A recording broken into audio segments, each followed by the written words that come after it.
Councillor,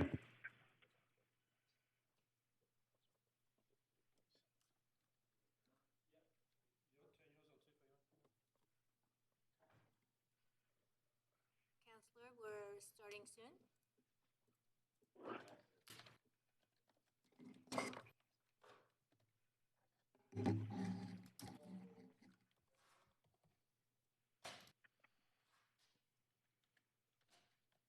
Rosemary? So we're going to go, and we just.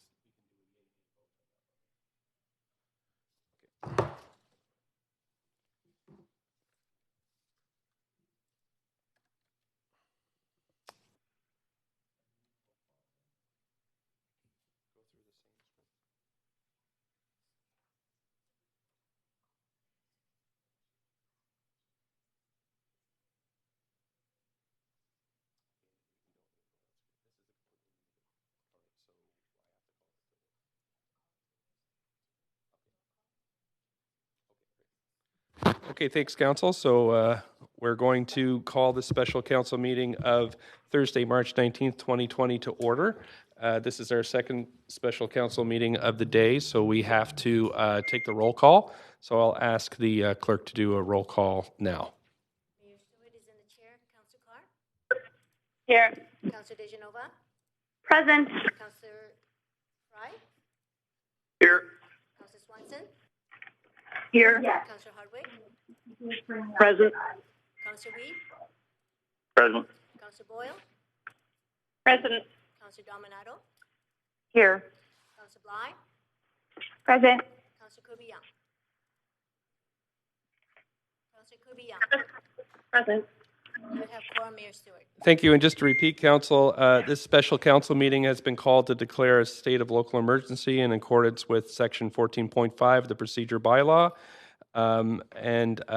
We have already convened once. We've met in camera, but after in-camera discussions, we've decided that we want to go back in camera for an additional round of questions. So can I have a motion to recess this meeting and so that we can move back into the in-camera portion? I suggest to the public that will probably take about 30 minutes, and then we'll reconvene back here in regular council. So, Councillor DeGenova, you've moved. Do you have a seconder? I've moved. I'd like to suggest maybe up to an hour, although we're moving. Yeah, so we'll call the half an hour, and we can have an additional half an hour if we need it. So that's under the bylaws. So we have a mover of the Councillor DeGenova's move. Do we have a seconder? Second. Thank you. Who is that? Bly. Councillor Bly. Thank you very much. Okay, so all those in favor, we don't need to vote on screen. All those in favor would vote yay just by voice. All those opposed would say nay. So all in favor say yay. Yay. Yay. Okay, all those opposed say nay. Thank you. That's unanimous. And now we'll recess from main council to go back into the in-camera portion for questions around the emergency bylaw. Thank you very much. We're recessed.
Check 1 2. Check 1 2. Check check.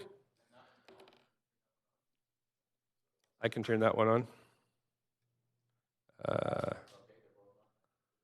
Yep. Check 1 2. Check 1 2.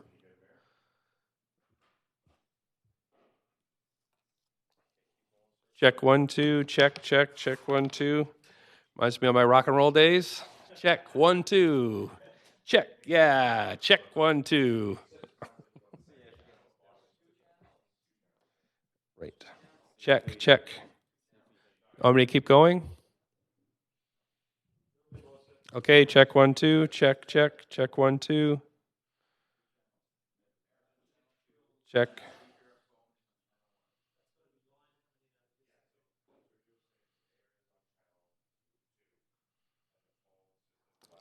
Okay, I'm just going to step out for a second.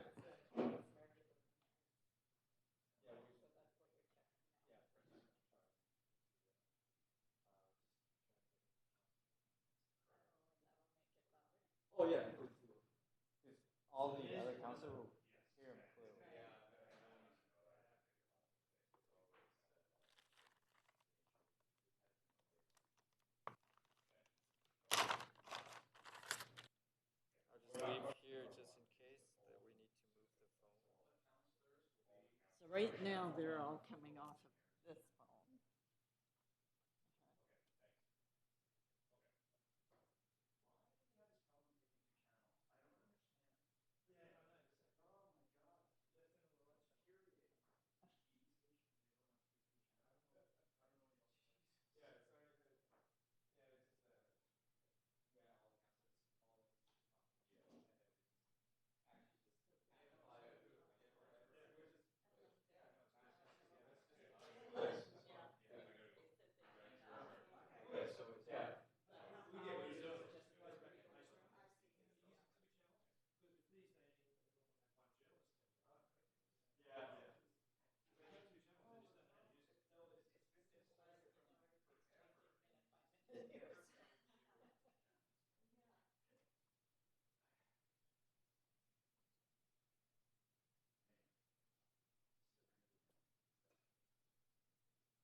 Check 1 2. Check check check 1 2. You guys all good?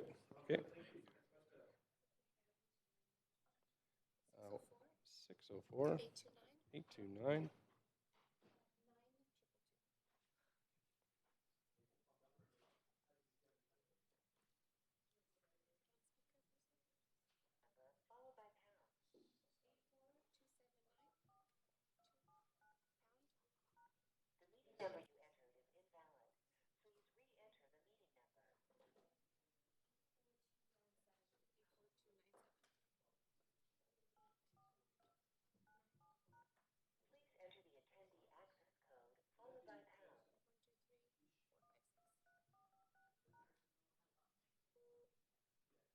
Okay. Put it on mute. And just run it like a regular council meeting then.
Counselor, we're going to do a sound check. Just bear with me for a few minutes.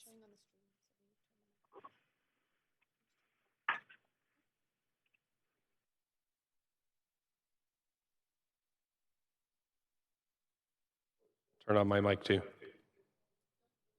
It's an echo.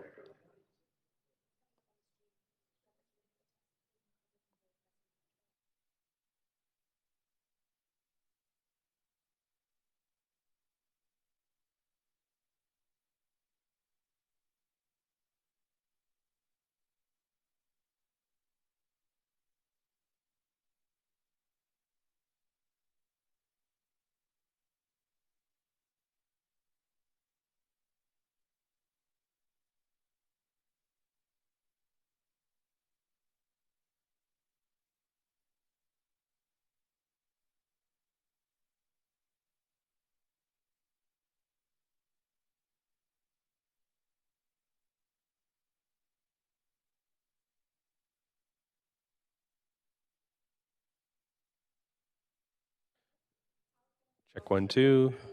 Check 1, 2. But you've got a pretty bad echo. Don't need this mic.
1, 2, check.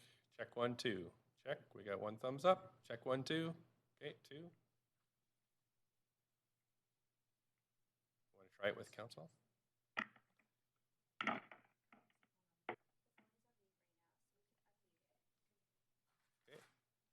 Council, we're just doing a sound check. Check 1, 2. Hope that's clearer for you. I don't know, perhaps Councillor Carr, if you're on the line, you can tell me how clear this is.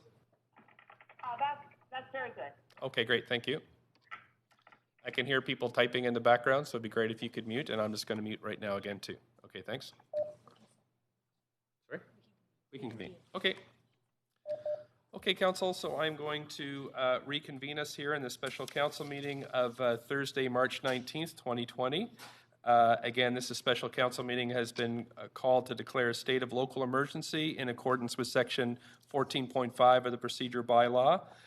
Additionally, the purpose of this special council meeting is to resolve to grant additional authority under the Emergency Program Act and to amend an adopted motion to repurpose community grants to better support the community's COVID-19 response. Again, we'll be operating the meeting using the queue now. So I do see Councillor Dejanova on the queue, and if you need questions answered, I'd actually ask you to not go on the queue until I've called for you to go on the queue, unless you have a point of privilege or a point of order. So I will advance you, Councillor Dejanova. Just 1 second, though. The special council meeting will be convened by electronic means. So as you can see, council chambers are open, or you can't see, or maybe you can. Council chambers are empty, but I have to convene here just because of the technology, controlling the queues and whatnot. The public is strongly urged to listen to the proceeding via the city's website and follow along on Twitter at Van City Clerk for updates on the progress of the meeting. Any comments on agenda items can be sent to council using the web form on the city's website. The link to that form will be tweeted out on Van City Clerk on Twitter. So the first item of business we have, and then I'll get to the queue before we officially start it. First item we have, item 1, is a declaration of an emergency in the city of Vancouver. We have the following staff here to introduce the item via conference call. Daryl Reed, the fire chief, Vancouver Fire and Rescue Services. Daniel Stevens, the director of emergency management. Francie Connell, the director of legal services and city solicitor. Kelly Oschlager, the assistant director of the corporate and legal services, and Grant Murray, assistant director, administration, legal services. Under Section 7.2 of the procedure bylaw, council can decide whether or not to hear from speakers at a special council meeting, but there are no speakers currently registered on this item. So this will be just by council with questions to staff. So with that, I'm going to, before I start the briefing, I'm just going to move to Councillor Dejanova and then Councillor Carr if there's a point of order or point of parliamentary procedure. Councillor Dejanova? Forgive me, Mr. Mayor, this being our first virtual meeting and connecting this way, it's a point of parliamentary procedure. Sure. I was prepared to move a motion, and I was wondering if now is the correct time to do that. 1 second. I'm going to move the recommendation. Yeah, we haven't done a question round yet. It is your privilege, of course, to move the motion if you'd like, once you have the floor, but the motion has not yet been moved. Just 1 second, please. I'm going to check with the clerk.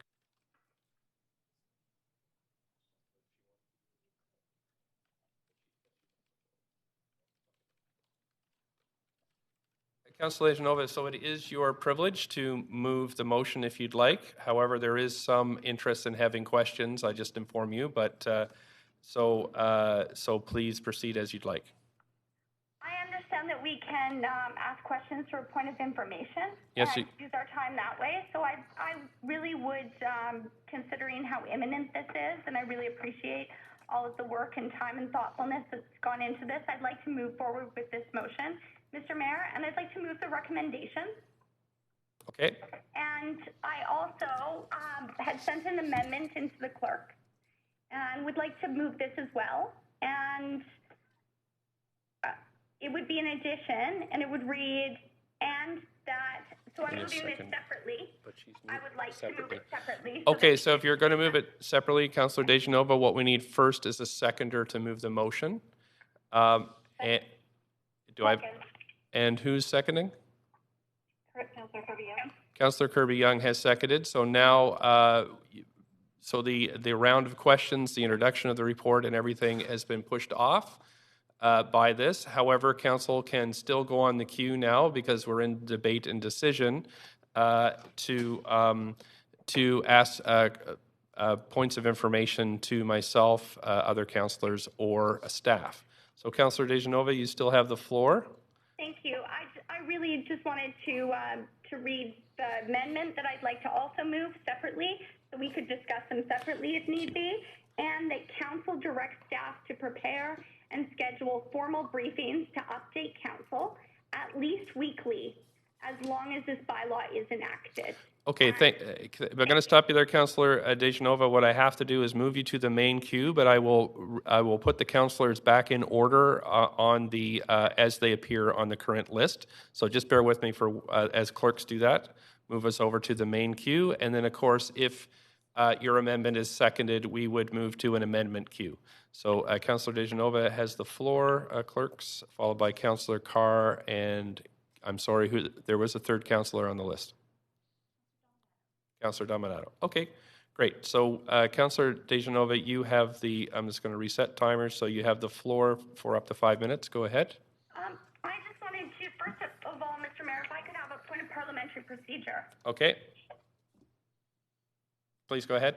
My apologies, and it's regarding asking questions under a point of information. It was not my intention anyway to cut other council members off. So, I mean, would it be better form? And I completely wear this and apologize to council. I'd be happy to move forward and rescind putting this motion forward if that's something that council would like instead. I'm sorry, I'm learning how to use the system here. And Councillor Dejanova, we do have this is a motion that has been moved and seconded, and we are where we are. So you are moving an amendment. Okay. Yes, and the amendment, I'll just read it into the record, and that's all I'll say, and I'll allow council to debate it. And again, I just want to apologize to fellow council members. Yes, please go ahead. Have a rescission, but it reads that, and the council directs staff to prepare and schedule formal briefings to update council at least weekly, as long as this bylaw is enacted. And that's just formally to offer on record to the public that we're receiving these briefings. I know they may be more frequent than that, and I trust that our staff do brief us and are in touch with us, and really want to commend each and every one of our staff members and know that I'm thinking about them and their families during this difficult time. And really wanted to thank you, Mr. Mayor, for the work that you've been doing, your tireless work on this. Also, I can only speak for myself, but happy to help out in any way that staff or yourself see fit. It's unfortunate that it has come to this. It feels surreal, but we are in these times that I couldn't have imagined us being in just a month ago. So thank you for your consideration. And again, I'd like to apologize to council for my misstep in the process here. Okay, thank you. I need a seconder for this amendment. Second, Councillor Bly. Councillor Blythe, thanks very much. Now, Council, I'm going to move us over to the amendment queue. So please put yourself on the amendment queue if you... Mayor, I was on for a point of personal privilege. Adrian Carr, I'm a councillor. Okay, sure, Councillor Carr. Yes, I just, my point of personal privilege is that I still do not have a voting screen on, so I will need a vote assist on everything. I can't Okay. put myself on. That's fine, thank you. We will we'll make sure we do that, and if anybody else is having problems, of course, immediately call a point of privilege, and we'll get a vote assist for you. Thanks I very also have a point of parliamentary procedure. Okay, go ahead. Yes, because Councillor Dejanova jumped the gun, so to speak, in moving this motion, does that mean we will not have the opportunity for the public to hear a presentation by staff? That is correct. Is there any way that we can have a presentation by staff in some way now that we are in the debate on the motion? Is there any way that we can do that other than just asking questions of staff through points of information? Okay, so I'll explain the process to you at this point. We have had the main motion moved and seconded. We are in the debate section. Councillor Councillor Dejanova has forwarded an amendment that has not been seconded. Councillor, on the queue, right, I have Councillor Dominato on the amendment, queue to amend the motion. So you can only move a motion if you have the floor. So right now we are in the queue to discuss the amendment. Yes, Mr. Mayor, my point of parliamentary procedure wasn't clearly answered. Sure, go ahead. And this is an urgent situation that I believe the public deserves the right to hear staff presenting on this. Is there any way that we can enable staff to present information leading to this particular motion? At this point, the only way, and Councillor Dejanova has raised this, is to rescind her movement of the motion and to go back to the very beginning of the meeting. But you can only do that if you have the floor, and if that's answered your point of parliamentary procedure, I'll move on to Councillor Dejanova, Dominato, who has the floor. So, Councillor Dominato, please go ahead. Up to 5 minutes on this amendment. Thanks, Mr. Mayor. I had a similar question to Councillor Carr, and so I will take myself off the queue, so perhaps there might be a rescindment. Thank you. Councillor Dejanova, you have the floor. Thanks very much again, Mr. Mayor. And thanks, Council, for bearing with me in my missteps. And thanks, Councillor Carr, for pointing that out. As I had noted, as soon as I did that, and it was not my intention not to have a presentation on this. Again, apologies for that, and I would be happy to move a motion to rescind. I know that the amendment hasn't been seconded, so we don't have to deal with that, but I'm happy to move a motion to rescind the recommendations. And again, Council just wanted to share that it was not my intention to not have that presentation. Okay, thank you, Councillor Dejanova. I'll second the rescission. Okay, we're not quite there yet, Council. What we have to do first is for Councillor Dejanova, and you do have the floor to withdraw this amendment. I'd like to withdraw this amendment. Okay, thank you very much. And then you still have the floor, and you need a seconder to withdraw the amendment. Seconded for the withdrawal, Councillor Kirby, yes. Okay, just 1 second, please. Okay, but it wasn't seconded. Oh, okay. So now we need a unanimous motion to withdraw the amendment. So I'm going to call yeas and nays. All in favor, say yay. All opposed, say nay. So all in favor of withdrawing this amendment, say yay. Yay. Yay. All in favor of, all opposed to withdrawing this amendment, say nay. Okay, thank you. So we've moved off of that. Now I'm going to move back from the amendment queue to the main queue. Councillor Dejanova, you still have a minute left on the main I can't take myself off the queue, Mr. Mayor. I'm not supposed to be on there right now. Thanks. Okay, so just 1 second, please. I'll stop your clock.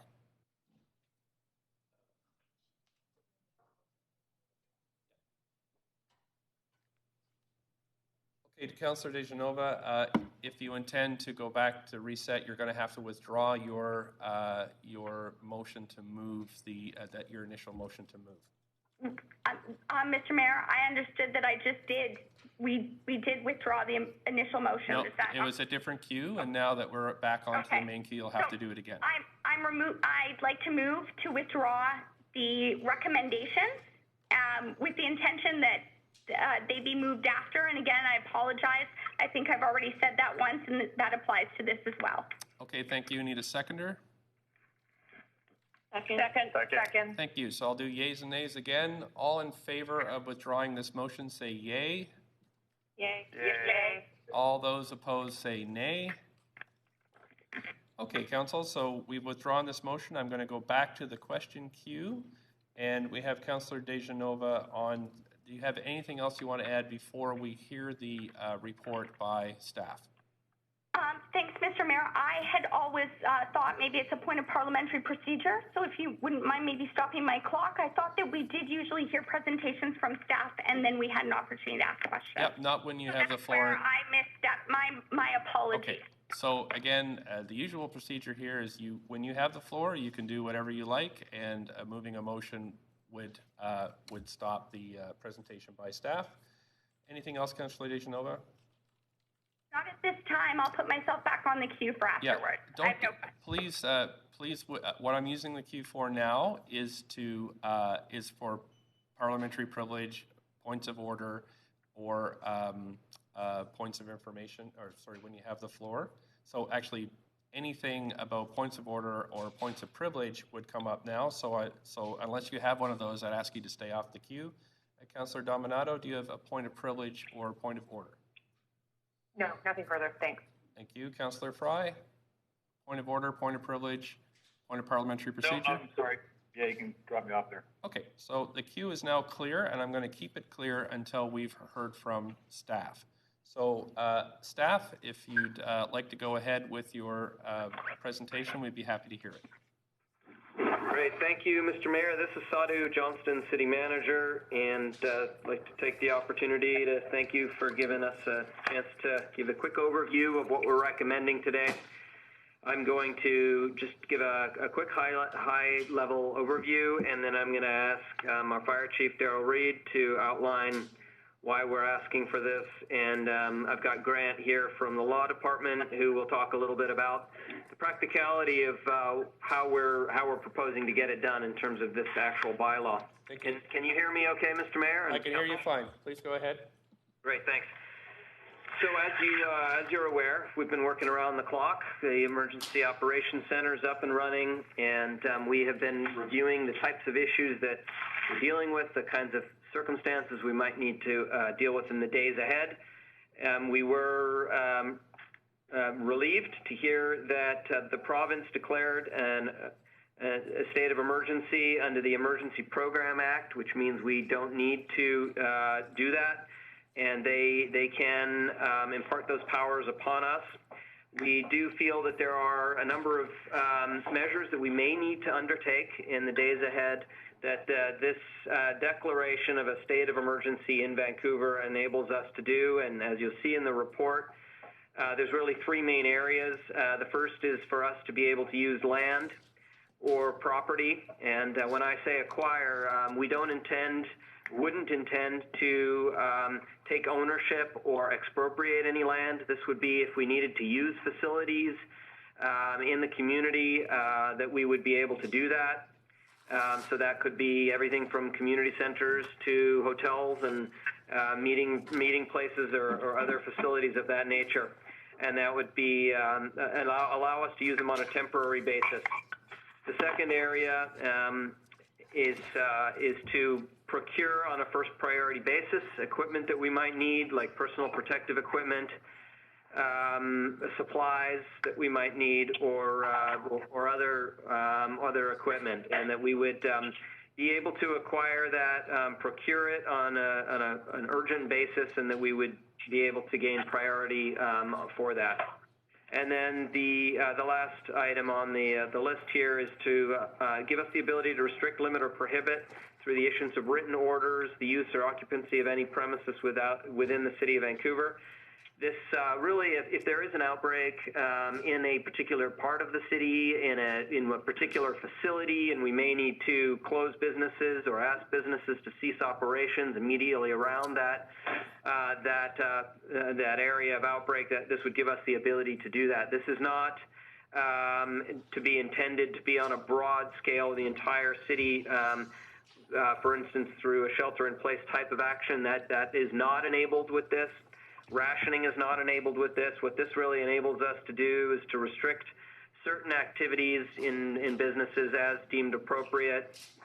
So that's really what we're aiming to achieve here. As you know, all parts of our organization are focused on addressing this issue, and we believe these additional powers that would be imparted upon myself, the Deputy City Manager Paul Mokry, or the Fire Chief Daryl Reed would enable us to act in an urgent fashion to to take on these additional powers. We would intend to brief council on a regular basis if we believed we needed to ramp up or take additional measures. We would come back to council in order to do that, and we of course have been engaging with the province and Vancouver Coastal Health, BC Housing, and many other partners, and so we might need to use these powers in support of requests that they have for additional demands for healthcare, shelter, childcare, or other uses.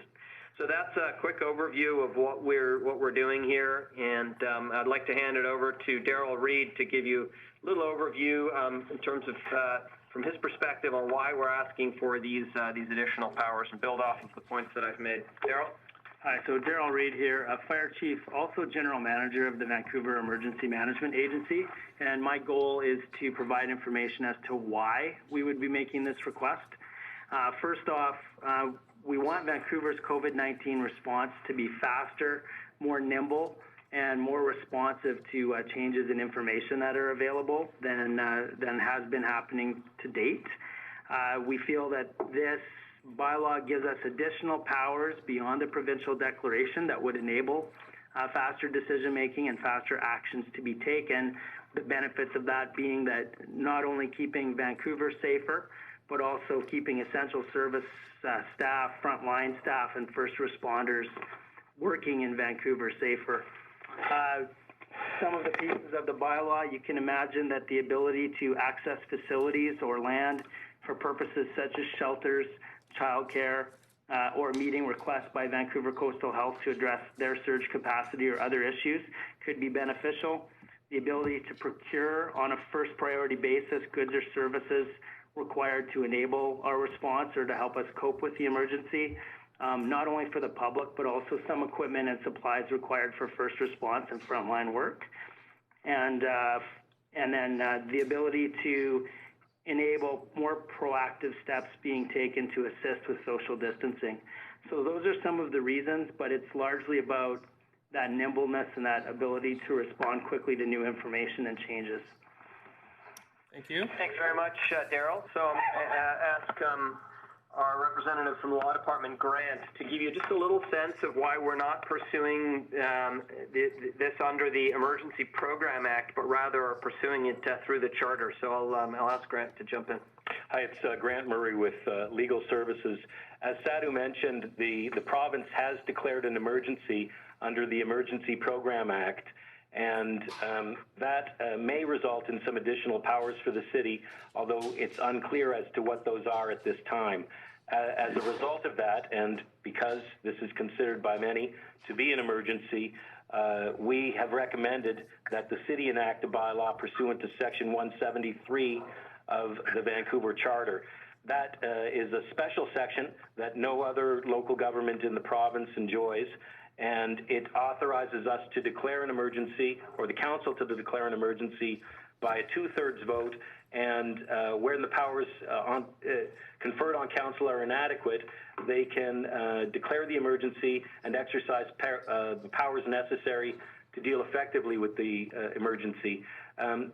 The Emergency Program Act did authorize a declaration of a local emergency, but pursuant to that act, that authority may now be gone. And so we felt that it was best that this be done on something that was absolutely solid and not somewhat questionable under the Emergency Program Act. That's essentially our recommendation, and as Sadhu and Darrell have pointed out, we're asking for 3 particular powers at this stage.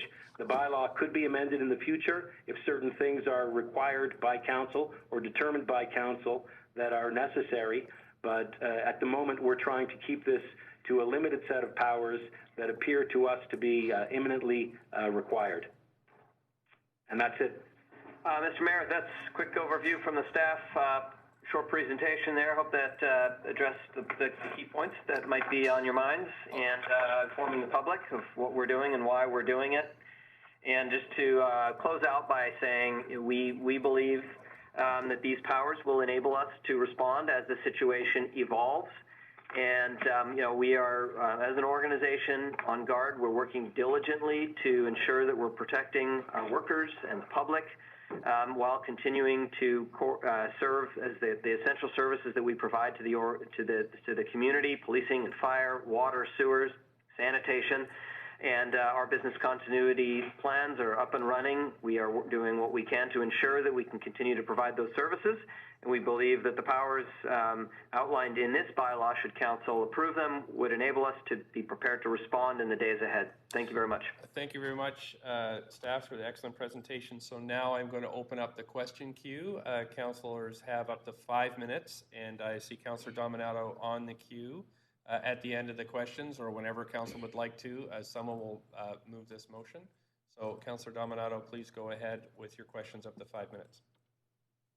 Thank you, Mr. Mayor, and I hope everyone can hear me all right. And thank you to staff for the presentation and just clarifying the different roles in terms of what was declared yesterday with the province and what's being proposed today. I did want to follow up because I think it is top of mind. We're seeing in U.S. cities move towards shelter in place, as well as either that's undertaken already or it's being contemplated. And I'm just wondering if staff could expand on conversations that we're having with the province in this regard, and whether we anticipate something might come provincially around that, and just what stage we're at. Yeah, this is Sadhu, City Manager. I do have a group of about 40 city managers across North America that I'm engaging with on an hourly basis to learn what they're going through, and some have pursued orders of that nature, either on the municipal, regional, or larger scales. That is not something that we are contemplating. This bylaw wouldn't give us those powers. We would be looking to the direction from our health authorities for that type of direction, and if we were to pursue that, which again we're not recommending at this point, we would be looking to come back to council. And it's not clear to me at this point where the province is at on this issue. I imagine that they're exploring it. We have been engaging through the Emergency Operations Center with the province. We're often not privy to the decisions that they are making in terms of, they are thinking province-wide and acting as such. And so there are unique situations that come up in Vancouver, which is why we're looking for these particular powers. But at this point, we are not hearing that they are looking to pursue that type of action at this point. Anything to add, Darryl? Yeah, I would say that, however, we are planning for it as a possible contingency or a possible outcome in the future, so that we're ready for it at the City of Vancouver should it arise as the strategy. Okay, so thank you. I appreciate that. And just a follow-up question in a different vein is just with the provisions that are recommended in this bylaw, do you, and I guess it's probably more directed to Chief Reid in particular, heading up the emergency management, do you feel satisfied that this provides sufficient powers to act nimbly, as you're saying and suggesting? Yeah, so this is a really good set of powers for the issues immediately at hand. And I think that the next stage of powers that might be added are the types of powers that are going to require consultation with elected officials, with mayor and council, to make sure that we all understand what they mean to the City of Vancouver. So this is the right start. Okay. Thank you very much. Okay, thank you. Councillor Kirby-Yung, up to 5 minutes. Thank you. Thank you for the overview. My question is really what relates to what message residents should take away from this. And I wonder if you could confirm if you think it's fair that this signals that the City of Vancouver is prepared, if necessary, to take decisive and quick and bold action to keep residents safe, and that we should view this as a proactive planning step, that we're willing to move quickly because that's shown to flatten the curve where it makes sense, and that this is a proactive step to ensure that the capability is in place, and that residents should view this as a positive and not something to worry about, but that is sort of the mindset through which this state of emergency is being sought. Is that a fair characterization? Yes, Councillor, this is Sadhu. That's a fair characterization. We are, as you know, all hands on deck here, and we are working very closely with Vancouver Coastal Health, Emergency Management BC, and BC Housing. And these measures will enable us, we believe, to provide the support that they might need in setting up healthcare shelters or other essential services in the city. This is a proactive step it's very important that people continue to heed the guidance of the Provincial Health Officer, Bonnie Henry, as well as our Chief Medical Officer here, Patty Daly, and pursue the social distancing and the other measures that they're outlining. We, as an organization, are working to deploy that in our organization. These measures enable us to act in a nimble way, as the fire chief had outlined, if and when we need to. So residents should feel reassured that we're taking all possible steps, and this is part of that process. We do see this as part of that process. Thank you. Appreciate that. Okay, on to Councillor Hardwick. Up to 5 minutes. Thank you very much for all of this. Question is about term. There's no end date on this bylaw. When we get past this, what would be involved within the bylaw, or what would be next steps? It's Grant Murray from Legal Services. The bylaw could be repealed at a meeting of council. It could be called in the same manner. The meeting could be called in the same manner as this meeting was called, electronically, and it could be done that way. The bylaw does not have a time limit in it at the moment, but again, we're not aware of when this is likely to end. That's one of the actual advantages of a declaration under Section 173 of the Vancouver Charter, is that it doesn't terminate automatically or doesn't come up for cancellation on a weekly basis, as is the case of a declaration of a state of local emergency under the Emergency Program Act. But Council could call an emergency meeting and repeal it tomorrow if that was required. Thank you very much. Thank you. Councillor Swanson. Yeah, two questions. The first is, does this give us the power to prevent evictions? And if not, what can we do in that direction? And the second is to the manager and the fire chief. I'm just wondering what your assessment is of how important it is to the whole city, as well as to people who are in shelters, homeless people, and people in SROs, that these folks have the ability to isolate. This is Sadhu, City Manager. I can hit the first question, and then I'll ask Daryl on the self-isolation. At this point, we believe that the better jurisdictional interpretation is evictions are under the provincial jurisdiction. So we are looking to and engaging with the province around that question. I know many people are asking that. We are looking at our own charter authority and whether that's something that we could pursue at this point. We are not recommending to do that under the Vancouver Charter, but it's something we're looking to see whether we can do. And then the second question regarding shelters, I'll hand over to Daryl. So it's good for the safety and health of the entire city if all people and in all communities within Vancouver are able to self-isolate. So it's our hope that this bylaw will actually enable us to do that in a more expedient fashion. Is that okay, Councillor Swanson? Yeah, thanks. Thank you. Councillor Bly. Thank you very much, and for staff's work ongoing in this at this time. I actually wanted to ask a question regarding. Appreciate this bylaw to declare a state of emergency in Vancouver is to support everybody that lives in the city, but particularly the 10,000 vulnerable people that live in our city. And I wonder, Mr. Mayor, if you could share with us your ongoing conversations with the federal government as it relates to the powers that the city would have if this state of emergency were to pass today. Go ahead, Sadhu. I thought the question was directed to the mayor. Did I misunderstand you, Councillor? No, the question was directed to the mayor. Ongoing conversations happening with the federal government that this bylaw passing today would help us achieve whatever it is that we need to do in order to support our most vulnerable residents in the city right now. Right. I had lots of local conversations with nonprofit providers, with the chief of police, with, of course, our emergency team.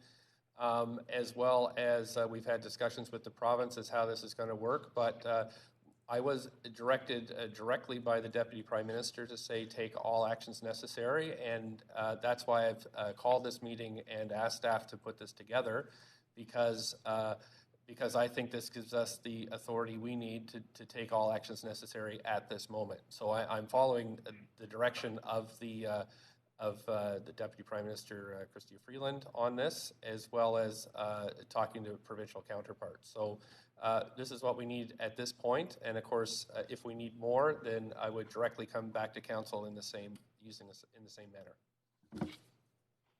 Okay, thank you very much for that. One follow-up question is regarding business in the city, our ongoing small business.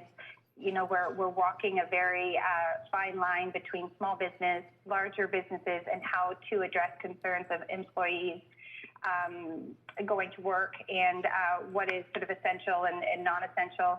I wonder if you can provide, Mr. Mayor, any direction to the community in light of this state of emergency passing, what may or may not happen as a result when it comes to the business community. Right, so we've been trying to provide daily updates and including many media, going on media live, basically following the provincial health orders to say that all bars and restaurants are closed.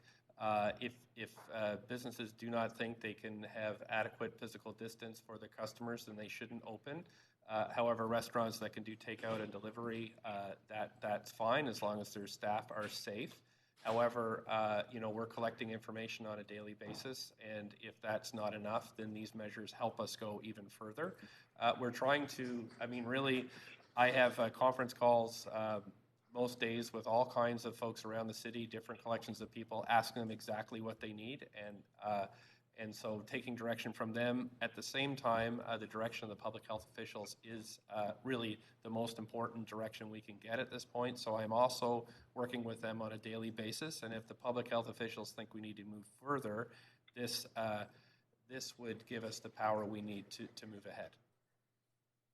Okay, great. Thank you very much. And one quick follow-up question. We're looking at addressing a lot of our immediate need around housing as it relates to those precariously housed and those that cannot self-isolate based on their housing situation.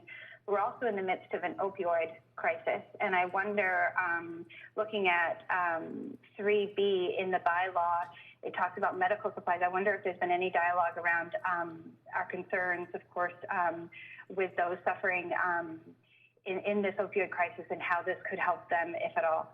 Right. Thanks for asking a question. I'm not exactly sure how that would affect our ability. Perhaps legal can provide some information. However, on the broader conversations, my first conversation with Deputy Prime Minister Freeland was to urge relaxation of federal health requirements to allow for safe supply, and we also know that the province has taken the same direction. I have raised this directly with Minister Dix, and depending on when we get finished this business, I have a call back with him this afternoon where I'll raise this again. So perhaps legal can address, if you can in any way, how this would allow us to address this, and quickly, because we're at the end of 5 minutes. Yeah, this is Sadhu, City Manager. At this point, this will not, the measures outlined in here will not impact safe supply. This is, obviously, we're not in a position to procure drugs or distribute them as an organization that's outside of our jurisdiction, and we would be relying on federal and provincial governments to support people in these situations. It's outside of our scope, and it's outside of this bylaw. Yeah, and it probably could refer to, though, protective equipment for frontline workers would be more than pharmaceuticals. So I'll go on to Councillor Boyle. Point of personal privilege. Councillor Carr? Yes, thank you. My whole computer is now dead. They were trying to fix the voting screen, and so I'm going to have to interrupt. I'm very sorry. That's okay. To get the speakers list at any time, and I'll continue to need voter assist. Okay. So could you put the list? Thank you. Okay, thanks. We'll do that. And I'll add you to this speakers list. Okay. Go ahead, Councillor Boyle. Thanks, and most of my questions were asked by my colleagues. I appreciate that. I just wanted to hear a bit more about what our communication plans would be in light of possibly declaring a state of emergency. And I know we've heard from small businesses about how to be communicating the situation in their locations. I hear concerns from residents who see lots of other people out not social distancing. So I'm wondering what avenues and tools the city has to communicate what this means for people's lives and further amplify the public health messages that Okay. we've been getting. Thanks very much. I'll turn it over to the city manager, and perhaps you can mention what we're doing at the Woodwards building, for example. Thanks, Mr. Mayor. Yeah, we, as you know, we have signage that we have produced and put at various facilities across the city and are making available online. I think signage is a primary way that we'll be doing this. We have a partnership with the SRO Collaborative, and they are distributing posters and brochures throughout the SROs in the downtown east side. You know, we obviously we'll continue to rely on our health authority partners for the messages, and we can amplify them. We will continue to use the tools that we've been using throughout this crisis so far, both online press conferences multiple times a week, and then with the efforts on postering. Anything else, Daryl? So I think the backdrop to the message becomes that we're being proactive, and there are some important messages for the public to pay attention and what we're trying to be proactive about. So the messaging about social distancing will be stronger with that to make sure that people really understand the seriousness of the situation at hand and why we're asking for it, why we're recommending it. Okay, thanks. Anything else, Councillor Boyle? Yeah, thanks for those answers. I'm also wondering what staff could speak to in terms of how people might feel this in their lives. If we declare a state of emergency, are there things the public can expect to see shift? Are there actions the city can speak to that would be doing differently immediately? Yeah, this is Sadhu, City Manager. As I've said a couple times, and we really are continuing to rely on the health authorities to be providing the primary guidance around what efforts we need to undertake. We are seeing that we may need access to facilities, for instance, for sheltering or other needs. And so us having the ability to gain access to them, for instance, community centers or meeting rooms, that kind of thing, and procuring equipment. Overall, this measure and the bylaw that's being recommended today will not have a visible impact on the community at large. This gives us the tools as the administration, as the city, to implement measures on a nimble basis. It isn't a kind of a wide sweeping measure that will change the entire city. We're really looking for those types of measures to be pursued in partnership with the health authorities and under their guidance. This gives us the tools that we need to implement specific recommendations coming out of the Emergency Operations Center. Is that... Sorry, Councillor Boyle, is that good? Yes, that's great. Thank you very much. Thank you, Councillor Weave. Up to 5 minutes. Yeah, you talked about if we go forward with this, is there any opportunity to look at the taxation permits, the need to balance the city's budget? Are there tools in place here financially that we can utilize by this declaration to support small businesses, organizations, and operators? Go ahead, City Manager. Yep, thanks. This is Sadhu. No, there are not at this point. We, as you know, through the Vancouver Economic Commission and through our partnership with the BIAs, have been engaging with the business community to understand what their needs are, what their requests are. As you are aware, our own financial situation as an organization will be very, very strained by this. And we recognize the business community is obviously strained. We're envisioning that the $82 billion stimulus package that the federal government has announced will be the primary way that that individuals and businesses get the support that they need to get through this crisis. Our focus as an organization right now is to maintain our essential services, to make sure when you turn on a tap that there's water coming out, to make sure when there's a fire that we have firefighters that are there to fight it, that we are doing what we can to support the health agencies, BC Housing, to support vulnerable populations. So right now, we're all hands on deck keeping our own organization going and to make sure that we're able to do that as this emergency continues to unfold. So our business continuity plans and the measures that we will implement from a financial perspective, we need to make sure that we remain viable and solvent as an organization, and that we are able to provide the essential services that our residents and businesses rely upon, and that really remains our primary focus at this point. Okay. Second question, on the written orders for the restriction limited participation of businesses, are we going to be giving written orders to all the bars and restaurants and everyone that we have put restrictions in place so that there's clarity so that the ones are open have gotten the signage from the city, so it's really clear that they are against the current actions that the city is looking for? Thanks. This is Sadhu. I think what we would be doing is, again, we are having our own staffing challenges, as you know, and likely will as this continues to evolve.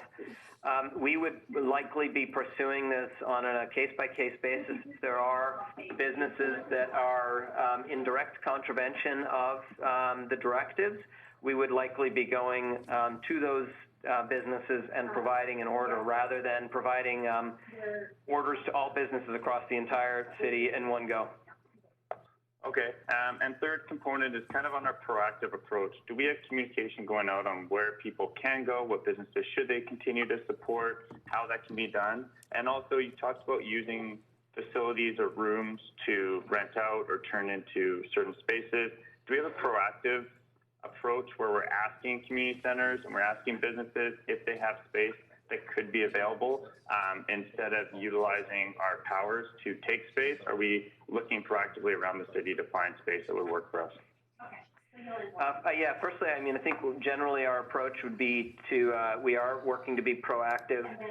We are responding to our task force with BC Housing and Vancouver Coastal Health in terms of what their needs might be and where they might be.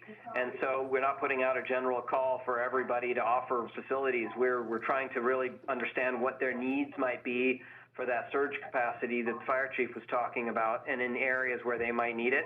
And once we identify the need for something, we will obviously work in a partner-oriented way with that organization, and so we would envision using these powers as a last resort, but at least we know we have them in case we need them, and we would certainly intend to work collaboratively with the organizations that we're asking for support from, rather than starting out with the powers outlined in this bylaw. And last question, with this kind of growing sentiment that we're moving towards an emergency in the city of Vancouver, are we looking at trying to find volunteer networks to really be able to spread the messaging if it gets to be a different level? So strata managers, business managers, operators, so that we can amplify our voice when it might get more critical to do so? Maybe I'll ask the fire chief if he wants to jump on that. Hey, just 10 seconds, please. Sure. In the immediate future, we will be looking at how to advise volunteer groups, and some of them will self-form because of the nature of this event, in how to spread the message and support vulnerable populations and help seniors and all those things. Thanks very much. On to Councillor Carr, up to 5 minutes. Yes, thank you, and I apologize if these questions, some of them have been asked as I was trying to get my computer up and running with staff. Yep, go ahead. My first question is one of the reasons why it is important to move on this state of emergency, the lack of compliance regarding the BC's Chief Medical Officer, Dr. Henry's request that bars and restaurants downtown voluntarily not open on St. Patrick's Day. Thank you, Councillor Carr, and I'll take this staff, is that yes, we did work with the with Minister Dix, BC health officer as well as the VCH health officer to get the closure for St. Patrick's Day and then eventually extended to the whole city. I did ask the VPD to monitor that, not to intervene, but to monitor, and they found over 20 businesses that were opened. And so that's what prompted me to ask staff to move forward with this and why we have the meeting today. But since that point, I have heard of multiple accounts of people gathering in large groups, businesses not operating as they should. And so this gives us the power to take it a step further if we pass it today.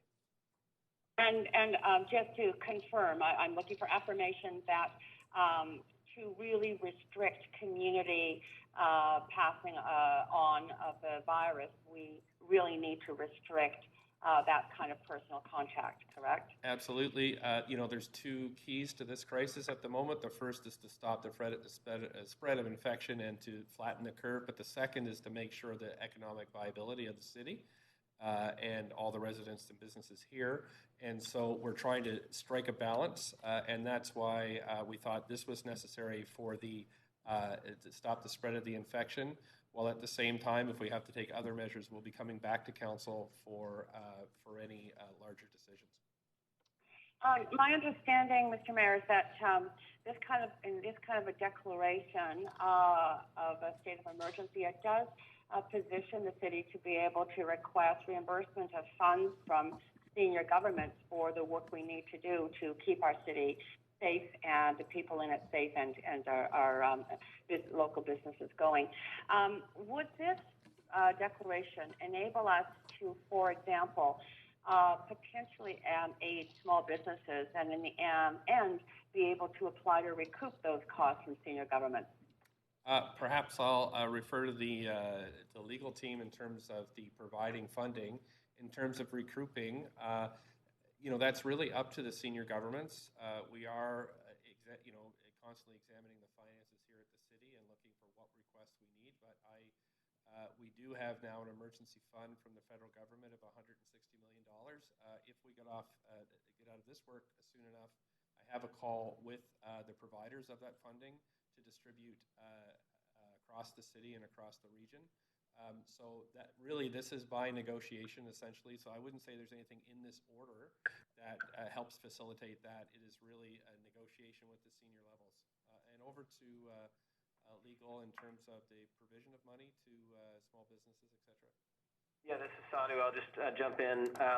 Because the declaration of a state of emergency, we are we are tracking our expenses and we are able to ask for some reimbursement from the province. And so, we will be pursuing that as this is ongoing.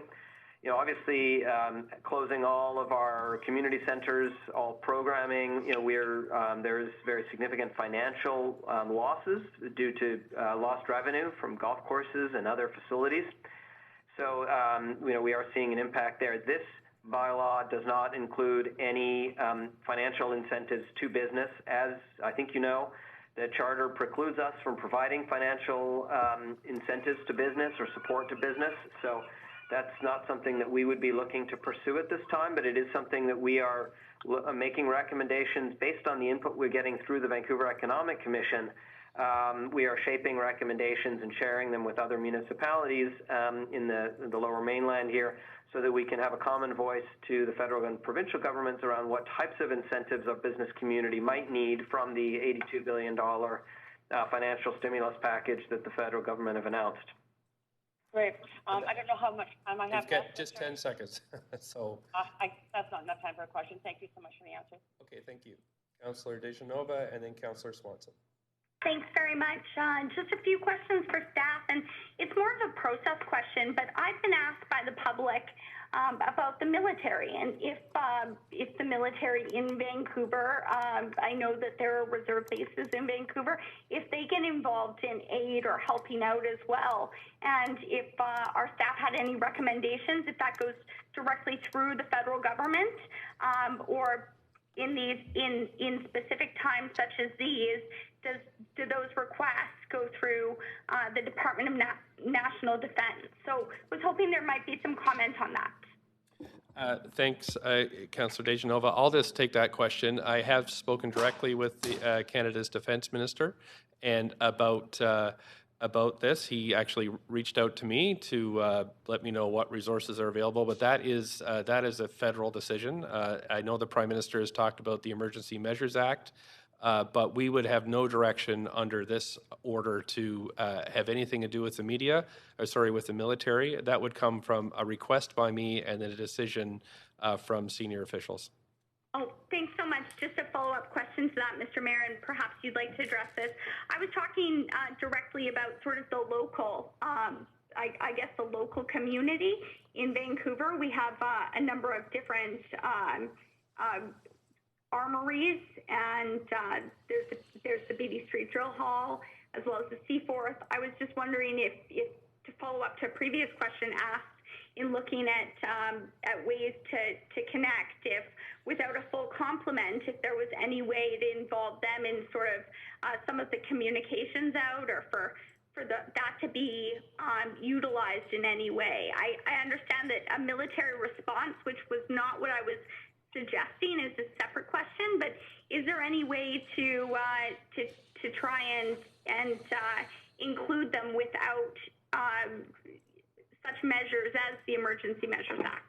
Yeah, this is Sadhu. I'm going to ask the fire chief to respond. Yeah, there's a really clear decision-making process, and the mayor alluded to it, but it's a federal decision for all military resources. And in other significant disasters that I've been involved in leadership roles in, the process to engage the military is very formal and laid out. So we're not there yet here. Okay, thank you very much. I really appreciate Just before we go ahead with your second question, I do need a motion to extend past noon, and I would suggest we extend until we've completed this item, and then take a brief recess, and then come back and do the second item. So could I have a motion to extend past? Councillor Seconder? Councillor Dejanova. Right. I'll ask for yeas and nays again then. So all in favor of extending until we finish this item, say yay. Yay. Yay.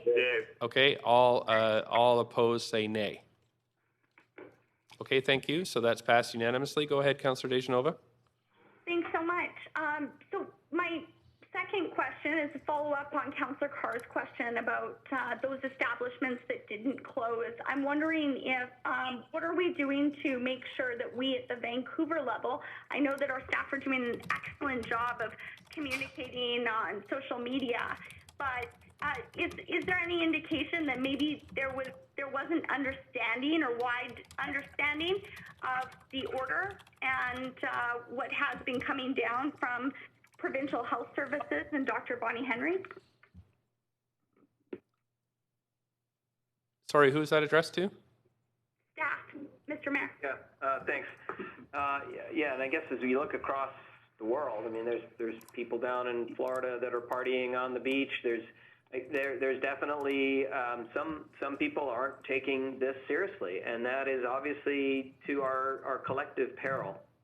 This bylaw enables us to pursue businesses that are not following those orders by enabling us to provide written orders and to reduce or eliminate their occupancy of those premises. So the proposed bylaw before you enables us to be more proactive for the businesses that may continue to operate against the direction of the authorities.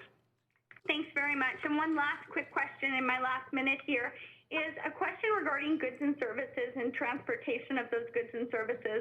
I understand non-essential travel has been closed at the U.S. borders and Canadian land borders. That's been the announcement in the media. I know that there was an announcement made by the federal government as well, and the provincial government has called for that.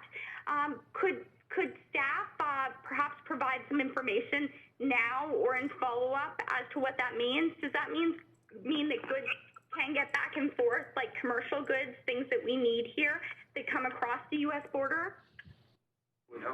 It's my understanding that the limitations on the border haven't been implemented yet. I think it's tomorrow evening, or that it's still under development. But my understanding is that goods will continue to be able to be delivered across the border, and supply chains are being maintained. So food and goods, whatnot, can obviously, if that's the case, continue to flow across the borders. Thanks very much. Councillor Swanson.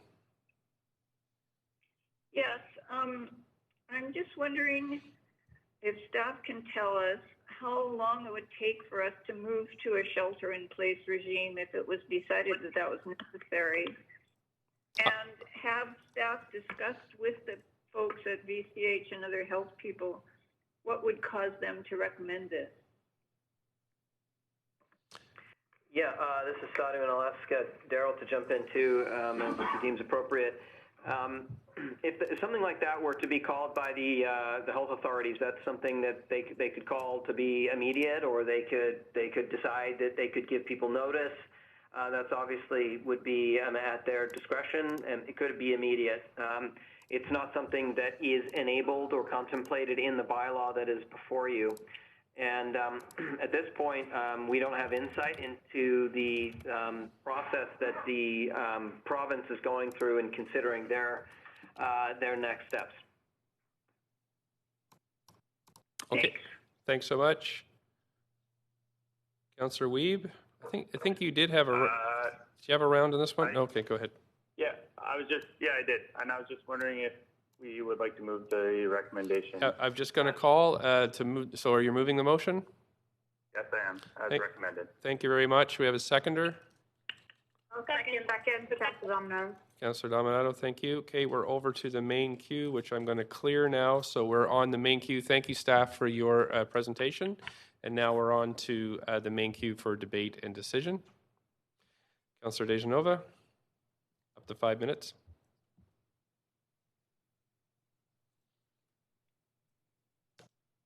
Councillor Dejanova, up to 5 minutes. Sorry, can you hear me? There we go. Thanks so much, Mr. Mayor. I would like to move forward the amendment that I had sent in earlier. Okay.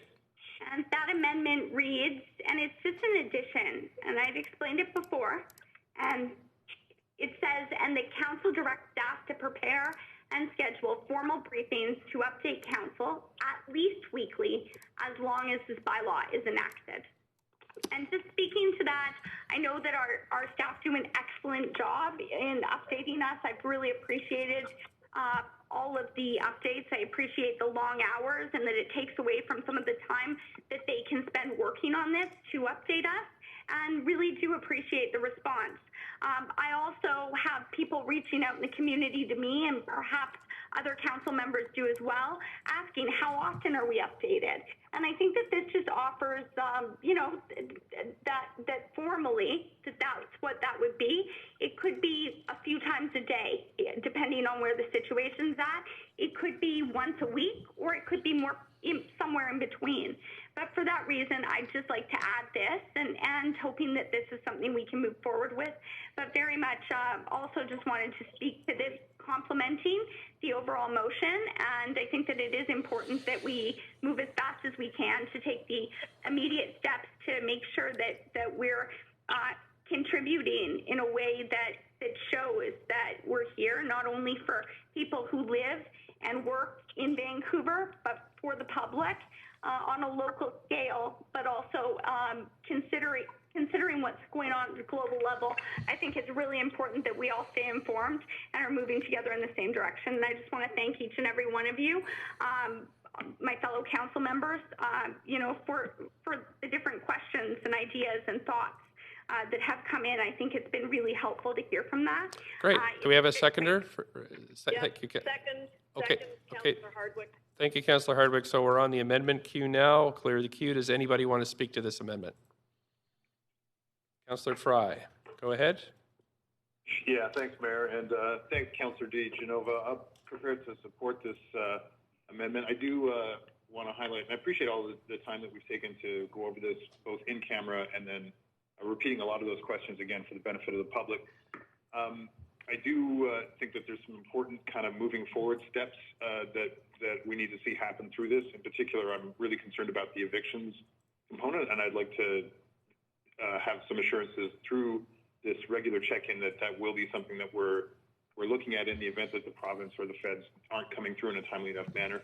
And also through the delivery of things like food security. I'm hearing from a lot of community centers where folks are very concerned about the combination of social distancing and their own challenges that they're not getting access to some of the food security programs that we've had in the past. And I'm really hopeful that we're continuing to have these regular updates, despite the fact that we've been doing an amazing job of getting regular updates from our hardworking staff.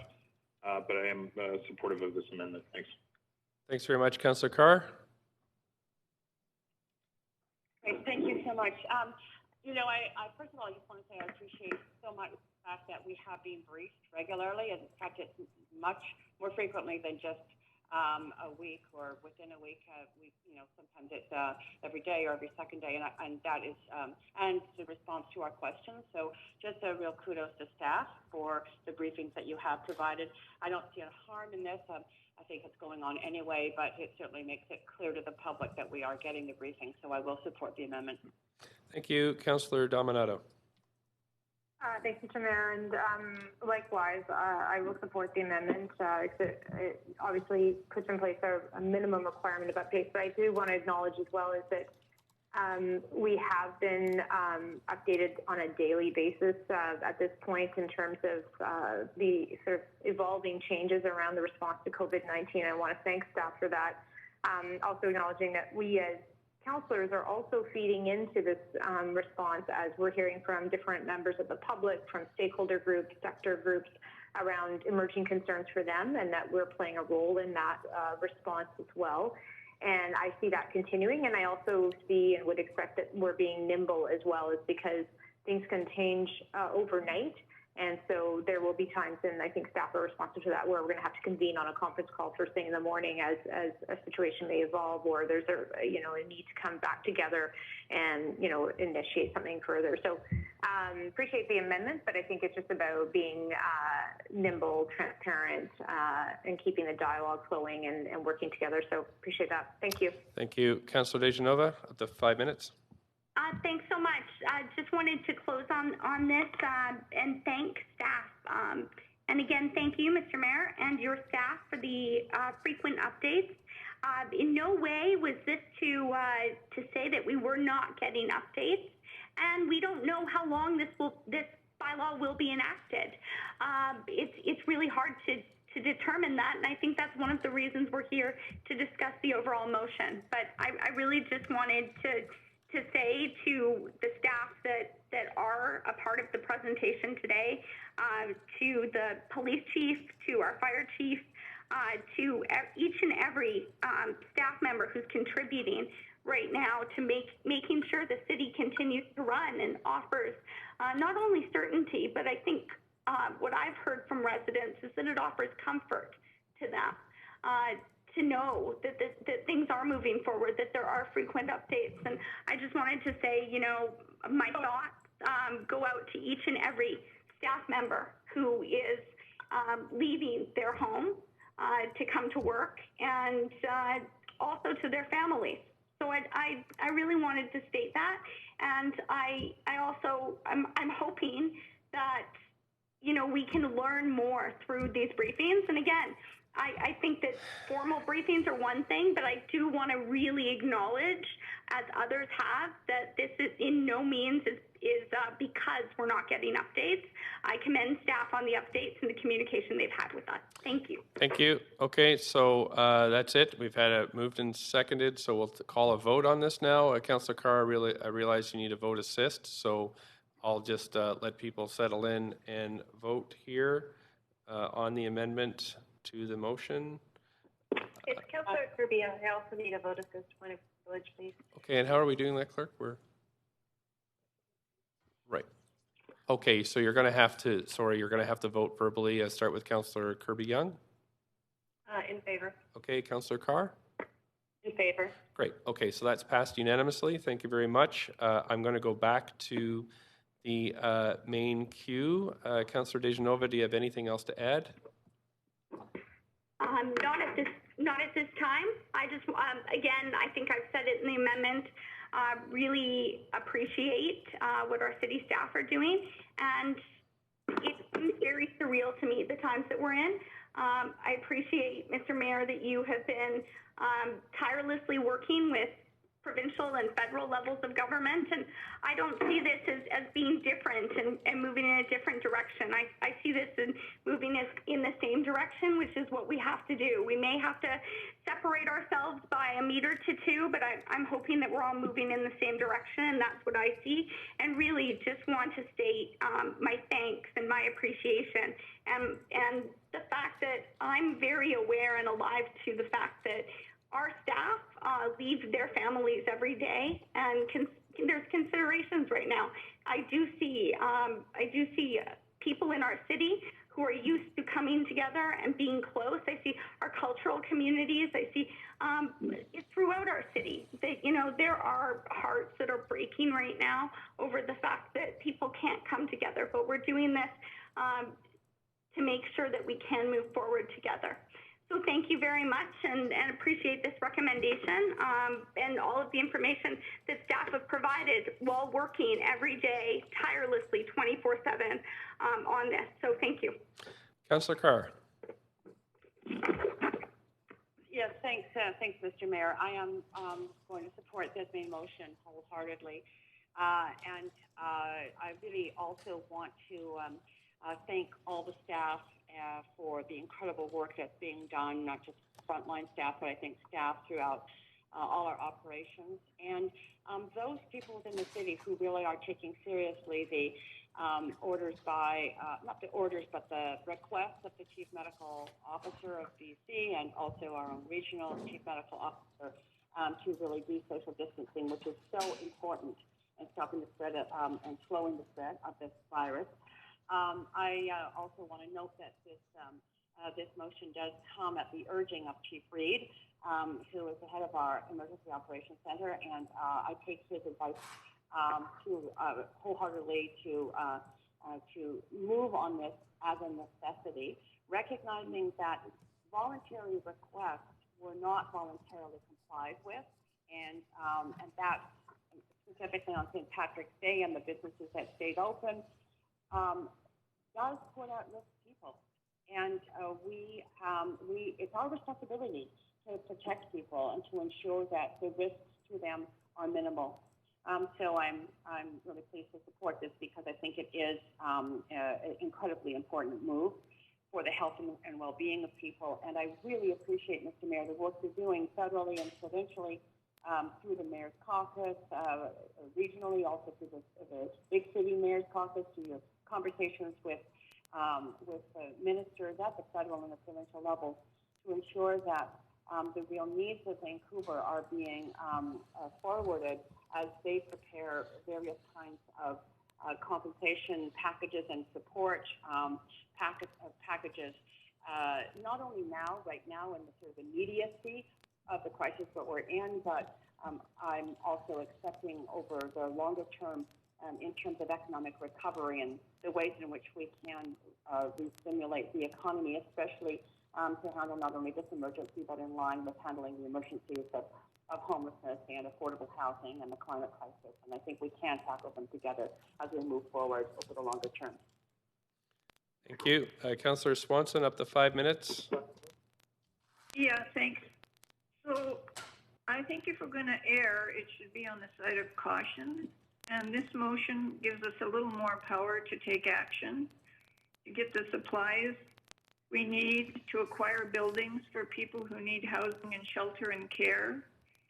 We desperately need this power to acquire buildings. We have about 10,000 vulnerable people in SROs, in shelters and on the streets. And the SROs don't have individual bathrooms, and these people have no ability to shelter in place.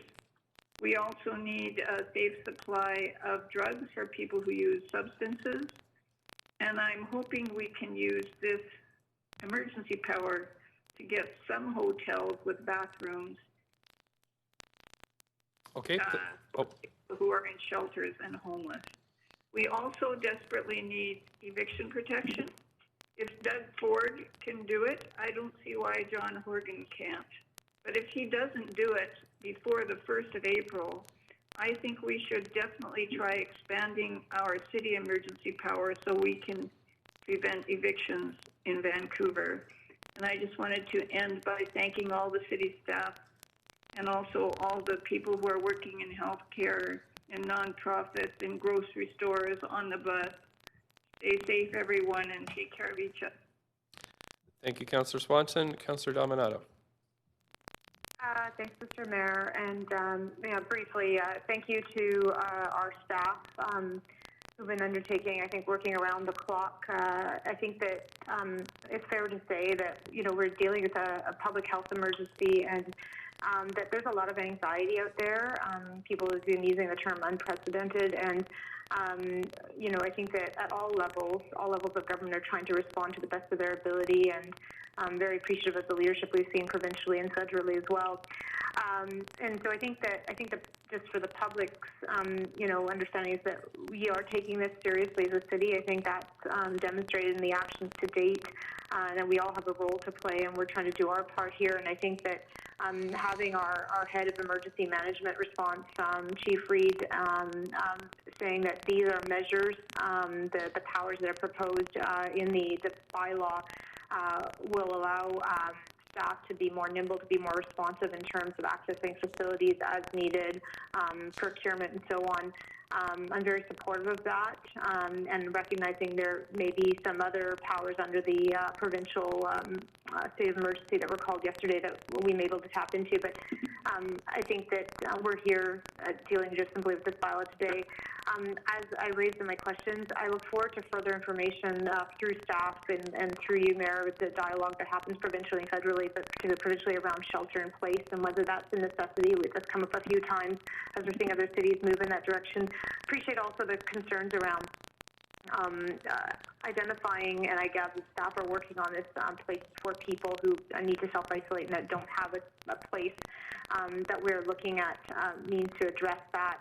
And also, I think it's been raised a few times about concerns about our small businesses, in particular our service industry, that are having to close in the midst of COVID-19.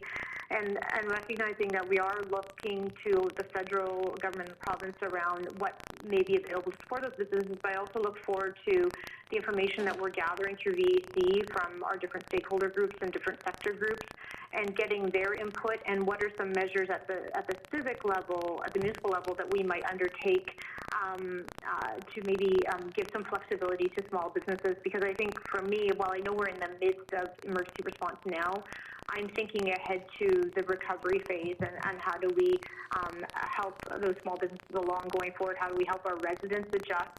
How do we get back to some sense of normalcy?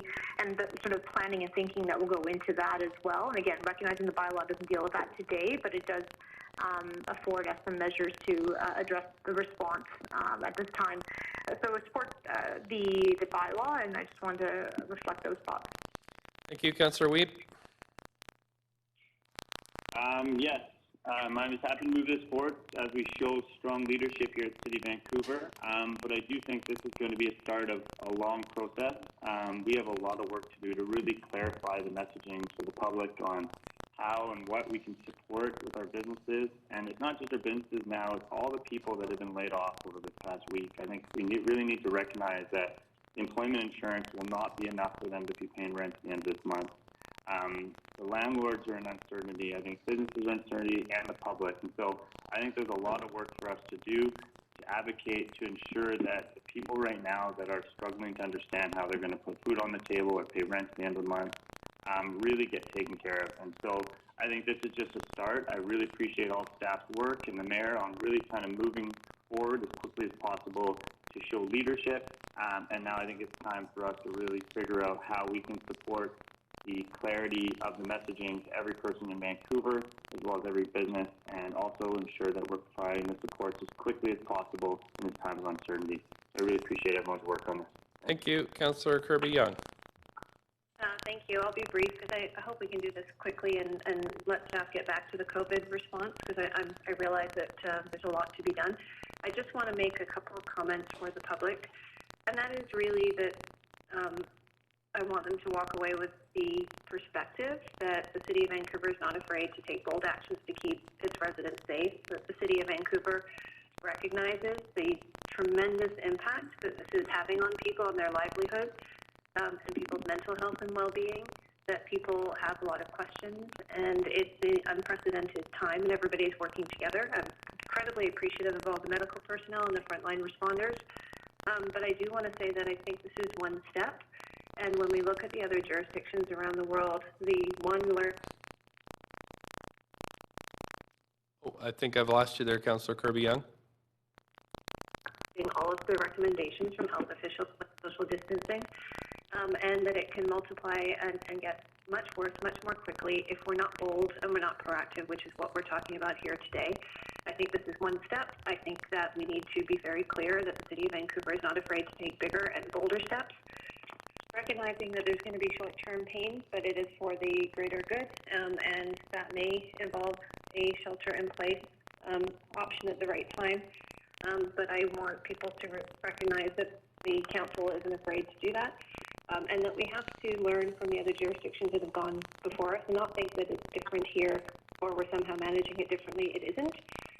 We're simply at a different point and a different phase here, and we have the advantage of having those learnings, and so we should take advantage of that and take these bold steps to keep everybody safe. So for that reason, I support the motion, and I do recognize that the City of Vancouver may have to take further steps. And if we do that, we're doing that for the right reasons, to keep everybody safe and hopefully get back to normality as quickly as we can, although we know that this will extend over a period of time. Thank you. Thanks very much. Councillor Boyle, you're the last on the list.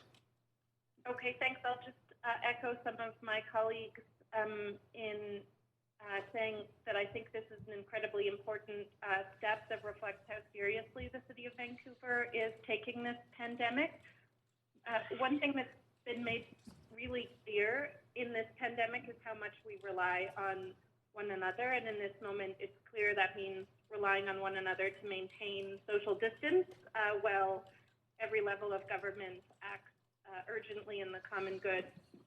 So I also wanted to name that while the city is working urgently to support residents and particularly appreciate the focus on our most vulnerable residents,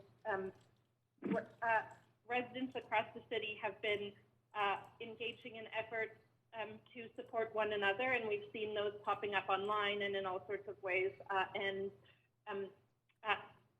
it's incredible and meaningful to be seeing that happen in what we know is an emergency, as we've seen in other places as it ramps up. So I'm happy to support this step and to continue working, all of us together as the situation evolves, to ensure that we're protecting public health and well-being for residents across our city and beyond.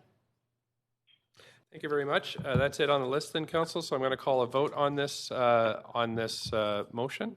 So I know Councillor Kirby-Yung and Councillor Carr have to have vote assist. So I'll ask Councillor Carr, are you in favor of this motion? In favor. Thank you. Councillor Kirby-Yung, are you in favor of this motion? In favor. Thank you. Thanks very much. And that's unanimous, Council. So we have passed the state of emergency. Council, we are going to take a recess, and I'm going to give everybody a break. I'll let you know that I have a number of urgent calls and meetings I have to preside over this starting very, very soon, including with funding sources from the federal and provincial government. So I am going to turn the chair over to Councillor DeGenova, who is in the building here in her office. So I ask that we reconvene at 1 p.m. and then when we do, we will, yes, and then you'll be chaired by Councillor and DeGenova. If you want to, Councillor Kirby-Yung, I know you can't queue up, so I think I hear your voice there. Yeah, point of privilege. I'm wondering, with the will of council, if council be willing to extend to continue the business, because I believe it will be short and allow staff to get back to the COVID response instead of taking a break. Okay, that could be a motion. However, Council, this meeting has not been short this morning. I mean, we have been going for over 3 hours. So, if I have to be called away to talk to a senior federal minister, I'm going to turn the chair over to Councillor DeGenova if I have to leave. So, at this point, entertain a motion by Councillor Kirby-Yung to extend to finish the second item of business. Do we have a seconder? Okay, thank you. Second. Okay, so all in favor will say yay, and all opposed will say nay. So all in favor? Yay. Yay. Yay. Yay. Opposed? Nay. Nay. Okay, we have one opposed, so that was Councillor Dejanova opposed. Yeah, there's no opportunity to speak here. Okay, yeah. That means no break. Yes, thank you. So you're yay, so it's unanimous, Councillor Dejanova? I thought we were voting on a break, Mr. Mayor, so if we're voting to extend, I'll just abstain, which would count as a yay. Okay, thank you. So we are extending now. We're moving to the second point of business, which is the amendments to community service grants to allow community response to COVID-19. I'm not sure, City Manager, if we have Sandra Singh, the General Manager, on the line. Is she there?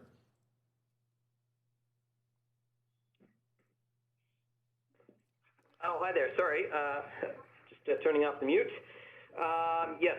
Mr. Mayor and Council, Sadhu here, and Sandra as well. And we're happy to give you an overview if that would be helpful, or just answer questions. Right. I would opt myself just for questions, but if Council, I'll move it to a report if a single councillor wants it. So is everybody okay with moving ahead without a presentation? Please say yay. Everybody. Yay. Anybody not okay with that, please say nay. Okay, thank you. So we'll move to questions then. Councillor Wiebe, I have you on the queue. Please go ahead. No questions at this time. Okay, thank you. Councillor Dominato, please go ahead. Thanks, Mr. Mayor. A couple of questions. Just understand that the intent here is to expedite the grants, social service grants. Curious if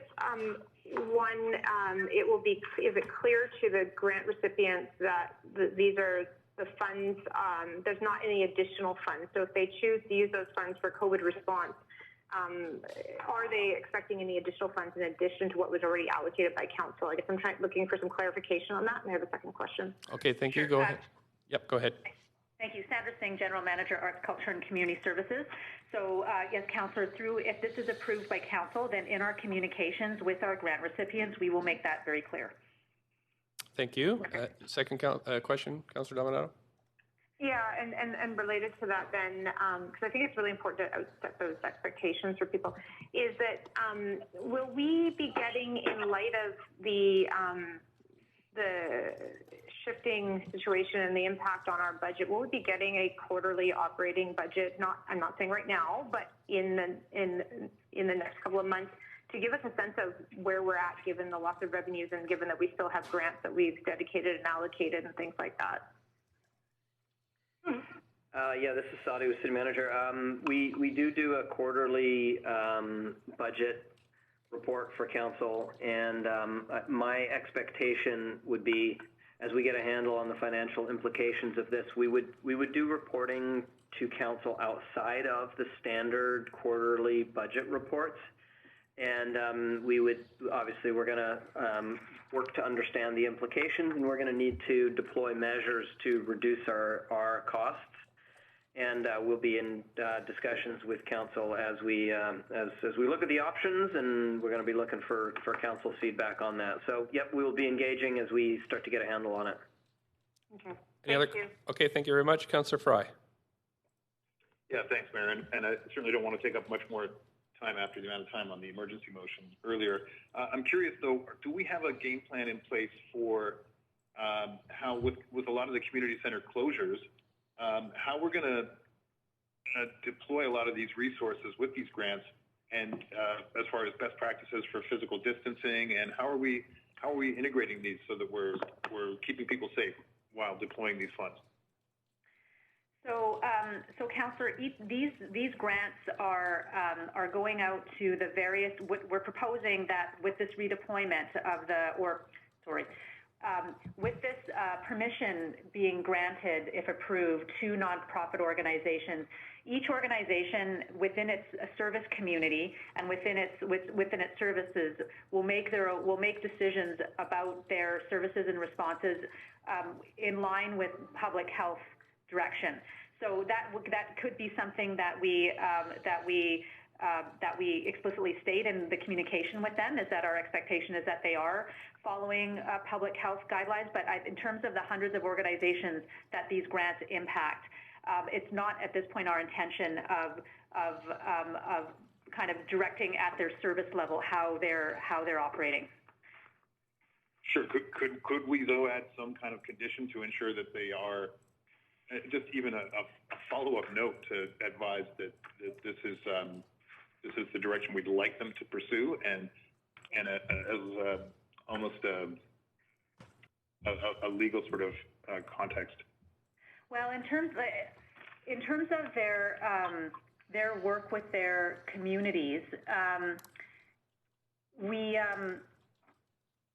in terms of their work with their communities, I mean, I think what we can do is we can in the correspondence with these organizations, confirm for them that our expectation is that they are following the public health guidelines.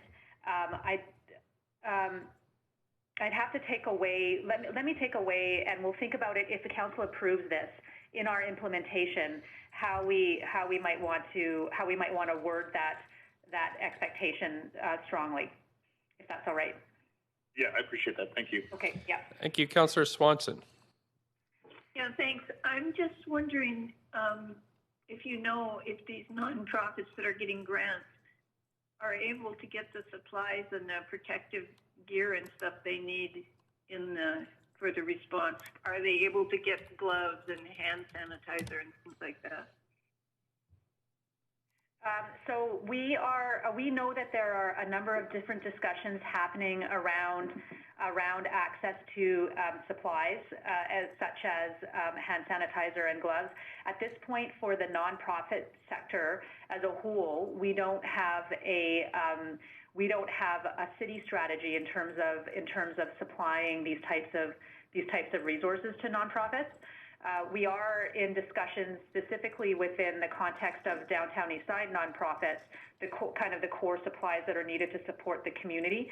But across the wide range of social organizations that these grants and the renter services grants that this report represents, no, at this point we do not. We're anticipating that every organization is seeking to understand their own supply needs at this point and address them where they can. Okay, maybe this emergency declaration could help with that a little bit too, in terms of acquiring supplies. Thank you. Great. Okay, thanks very much, Council. That's it for questions. Can I have somebody move the motion? I have. So moved. Okay. I'm on the queue. Okay, thank you. I'll move over to the main queue once I have a seconder. Second? I heard Councillor Hardwick's name, so Councillor Hardwick, I've got you on now. I've got the on the main queue for debate and decision. Councillor Dejanova, up to 5 minutes. Just very quickly, Mr. Mayor, I again want to thank our staff for working with many of, I want to call them community partners, because these are organizations that really are not only grassroots, but they're also at the front lines here. And I think that it's important that we do what we can to support them in these times. And I hope that this will also show to provincial and federal levels of government that if these organizations have similar grants at those levels of government, that the same types of provisions will be made for them. So for that reason, I wholeheartedly support this and will be voting in favor. Thank you. I don't see anybody else in the queue, so if I can call a vote on this, please vote. I'm going to be asking Councillor Carr for a vote assist. Are you in favor of this motion? In favor. Thank you. Councillor Kirby-Young? In favor. Great. Thank you very much. And I'm looking at Councillor Bly. We're still waiting for your vote. Did you need a vote assist? Okay, that's, nope, we've got it. That's unanimous. Thank you very much, Council. Let's see. So I guess we have a motion to adjourn now. Can I have a motion to adjourn? So moved. Thank you. Seconder? Second. Thanks. So I'm going to call yeas and nays again. All in favor say yay. Yay. Yay. Any opposed say no. Nay. Okay, thank you very much, Council. Great work today. This has been really, extraordinary in many, many ways. Thanks for all the support, and we'll be, of course, updating you, daily as we can. And thanks again for this, and thanks to all the staff, and especially here in the clerk's office that made this happen. So thanks, Council, and we'll talk to you again very shortly.